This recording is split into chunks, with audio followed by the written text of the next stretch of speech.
Hello दोस्तों, आज का दिन सिर्फ रिजल्ट का दिन ही नहीं है। आज आपके इतने लंबे समय के जो भी त्याग, बलिदान, संघर्ष था, उन सब का हिसाब बराबर हो चुका है। जिन भी अभ्यर्थियों का चतुर्श्रेणी भर्ती के अंदर चयन हुआ है, उन सबको मेरी तरफ से बहुत-बहुत बधाई। और जिनका चयन नहीं हुआ है, वो इस वीडियो को बीच में मत छोड़कर जाना।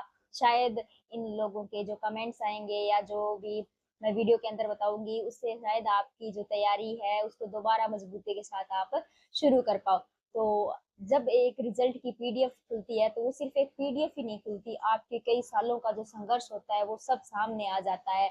जब सब सो रहे होते हैं तब आप पढ़ते हो। बहुत सी अपनी छोटी छोटी जरूरतों को कम करके आपने इस दिन का इंतजार किया था, या शायद कि एक पीडीएफ के अंदर मेरा रोल नंबर आ जाए, या आपने अपने दोस्तों की जो भी शादी है, रिश्तेदारों की जो भी फंक्शंस है, उन सबको स्किप करके आपने एक कमरे के अंदर अपनी जिंदगी को, एक कमरे को ही अपनी जिंदगी बना लिया था। आज उन सब का हिसाब बराबर हो चुका है। लोगों के ताने कि इतने पढ़ने के बाद भी सिलेक्शन नहीं हुआ, उन सभी सवालों के जवाब आपके आज एक चैन ने दे दिए हैं। तो आपकी जो खुशी है उसको शब्दों के अंदर बयां नहीं किया जा सकता, क्योंकि ये दिन ही ऐसा है जिस दिन बहुत से अभ्यर्थियों के हजारों घरों में खुशियां आई है। ये नहीं है कि कई बार ये होता है कि भर्ती छोटी होती है, लेकिन इस भर्ती से बहुत से लोगों के घरों में खुशियां आई है। बहुत से लोगों के संघर्षों का आज अंत हुआ है और उनको अपनी मेहनत का फल मिला है। तो मेरी तरफ से आपको एक बार बहुत बहुत बहुत बधाई, क्योंकि सरकारी नौकरी का सपना जो बच्चा देखता है ना, वो इसको अपनी जिंदगी बना लेता है। हर दिन इसके साथ ही जीता है, हर दिन इसी के साथ मरता है। क्योंकि जब हम इसके साथ सरकारी नौकरी की तैयारी शुरू करते हैं, तो हमारी फैमिली वालों की उम्मीदें हम लेकर दूसरे शहर जाते हैं। उन्हीं उम्मीदों के साथ उसी टेबल पर बैठते हैं, उसी चेयर पर बैठते हैं कि उन्हीं उम्मीदों का बोझ हमारे कंधों पे या उसकी जिम्मेदारी हमारे कंधों पे है और उसको हम आगे लेकर जाना है। हर चयन के पीछे ना एक कहानी होती है। किसी ने आर्थिक तंगी देखी होती है, किसी ने परिवार की जिम्मेदारियों के साथ में अपनी तैयारी शुरू की होती है, कुछ लोगों ने ढेर सारी असफलताओं के बाद एक सफलता देखी होती है। तो हर किसी की अपनी एक कहानी होती है, क्योंकि पहली बार में सफलता मिल पाना बहुत मुश्किल होता है। और आपकी अपनी सफलता की कहानी इस कमेंट के अंदर जरूर बताना कि आपने कितने साल मेहनत की, या आपको पहली बार के अंदर सफलता मिल गई थी, या कितनी असफलताओं के बाद में ये सफलता मिली, या कौन कौन से आपने जो स्ट्रगल है फेस किए। आपकी एक छोटी सी कहानी या एक कमेंट जिन लोगों का चयन नहीं हुआ है उनके लिए मोटिवेशन का काम कर सकता है।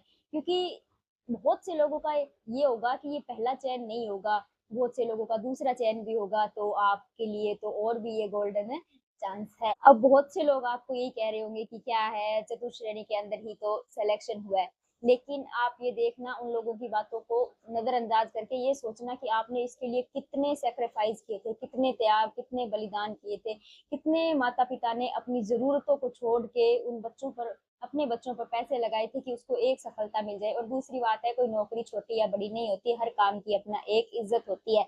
उसके बाद में अगर आपको फिर भी लगता है कि ये नौकरी छोटी है, लोगों की बातें आपको इफेक्ट कर रही है, तो अपने उस दोस्त से एक बार फोन पे बात कर लेना जो पॉइंट से या एक दो नंबर से इस भर्ती के अंदर रहा है।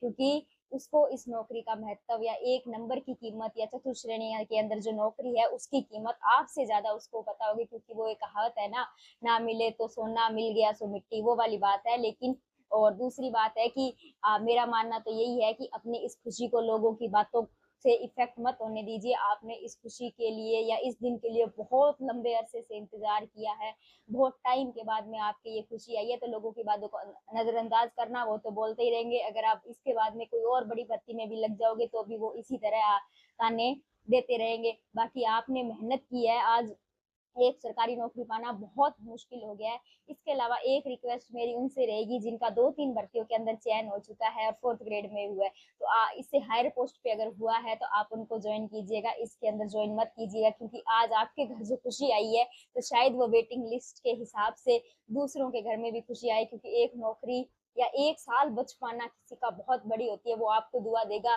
कि आज इतने किसी ने ज्वाइन नहीं किया होगा, तो उसकी वजह से आज मुझे नौकरी मिली है। अब आपको यही नहीं ठहरना है, अब आपको बहुत आगे तैयारी करनी है। एलडीसी का तो चलो मान लो कि पेपर आ ही गया, लेकिन इसके अलावा अगर किसी ने महिला पर्यवेक्षक का फॉर्म भरा है, किसी गर्ल्स ने, तो आप उस पर ज्यादा फोकस करना। आपका 4th ग्रेड के अंदर हो रखा है, तो आप डबल कॉन्फिडेंस के साथ, डबल तैयारी के साथ उसके अंदर जाना, ताकि आपका उसके अंदर भी चयन और जिन लोगों का अभी चयन नहीं हुआ है तो उन लोगों से मैं एक ही बात कहना चाहूंगी कि थोड़ा खुद को संभालिए। हाँ, ये कहना आसान होता है कि संभालिए, आपको थोड़ा हर्ट हो रहा होगा क्योंकि सबने ये चीजें फेस की होती है, लेकिन जिन भी लोगों का अभी चयन हुआ है उन्होंने न जाने कितनी असफलता उनको देखकर इस चीज को अभी फेस किया है, या एक सफलता उनको मिली है। तो आपकी भी बहुत सी असफलताएं हो सकती है, बहुत लंबा आपका संघर्ष हो सकता है, लेकिन खुद को संभालना आप ही को होगा। आपने अब तक हार नहीं मानी, यही आपकी जीत है। एक छोटा सा प्रयास और करना कि ताकि आपकी जॉब लग जाए। जो पॉइंटों से या कुछ से रहे हैं उनका वेटिंग लिस्ट में आने का बहुत अच्छे आसार है।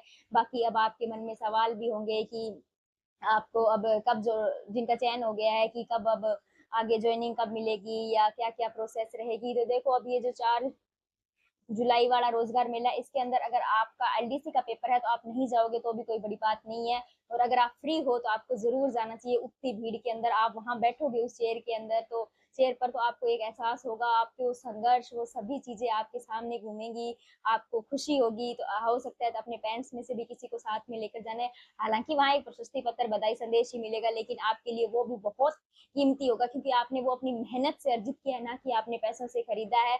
बाकी एक बार जिनका चयन नहीं हुआ है उनको फिर से यही कहना चाहूंगी कि एक बार छोटा सा प्रयास और कर लीजिए, शायद अगली सफलता या अगले पीडीएफ में आपका रोल नंबर आपका इंतजार कर रहा हो। और कमेंट के अंदर जिन जिनका सिलेक्शन हुआ है वो जरूर बताना। बाकी thank you for watching and subscribe my channel. Thank you.